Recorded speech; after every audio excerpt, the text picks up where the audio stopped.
Hi friends, நான் குடக்கோவில் தென்னரசு பேசுகிறேன். அனைவருக்கும் எனது அன்பான வணக்கங்கள். ஃப்ரெண்ட்ஸ், அடுத்தது கவனமாக கேளுங்க. குடக்கோவில் கரைமேல் அமர்ந்திருக்கும் தானாக முளைத்த சுயம்பு வைரவசாமி திருத்தலத்தில் ஆகஸ்ட் மாதம் 28/8/2024 புதன்கிழமை 48 நாள் மண்டல பூஜை சிறப்பாக நடைபெறும். அதாவது பொதுமக்கள் குடும்பத்தோட வருகை புரிந்து அருள்மிகு ஸ்ரீ வைரவமூர்த்தியோட அருள் பெற்று செல்லுமாறு கேட்டுக்கொள்ளப்படுகிறார்கள். இன்னொரு முக்கியமான விஷயம் சொல்லிக்கிறேன். அதாவது குடக்கோவில் பொதுமக்கள் நீங்கள் எந்த ஒரு குலதெய்வத்தை வழிபட்டாலும் முதல்ல வைரவசாமியை குளிர்விச்சு விட்டு நீங்கள் குலதெய்வ வழிபாடு பண்ணீங்கன்னா அது மிகச்சிறப்பாக அமையும். அதாவது பொதுமக்களின் குறைகளை அடியோட போக்குறதுக்கு சுயம்பா லிங்கமாக தோன்றியிருக்காரு வைரவமூர்த்தி. அவரை எப்பொழுதுமே நம்ம மனசார வேண்டிக்கிறணும்.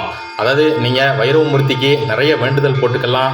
அதை வேண்டுதல்கள் கண்டிப்பான முறையில் நிறைவேறும். அதாவது வேண்டுதல் நிறைவேறணுன்னே நீங்கள் அந்த வேண்டுதல்களை நிறைவேற்றலாம். இது பலருடைய குடும்பத்தில் நடந்திருக்கு. Okay, thank you friends. நம்ம வீடியோக்குள்ளே சொல்கிறது எல்லாமே நல்ல விஷயங்கள் தான். இது வரைக்கும் சப்ஸ்கிரைப் பண்ணாமல் இருந்தீங்கன்னா சப்ஸ்கிரைப் பண்ணிக்கோங்க. அருகில் இருக்க பெல் ஐக்கானை கிளிக் பண்ணுங்கள். அப்போ தான் நோட்டிஃபிகேஷன் அப்புறம் ஒவ்வொரு வீடியோ உங்களுக்கு வரும். Okay, thank you friends.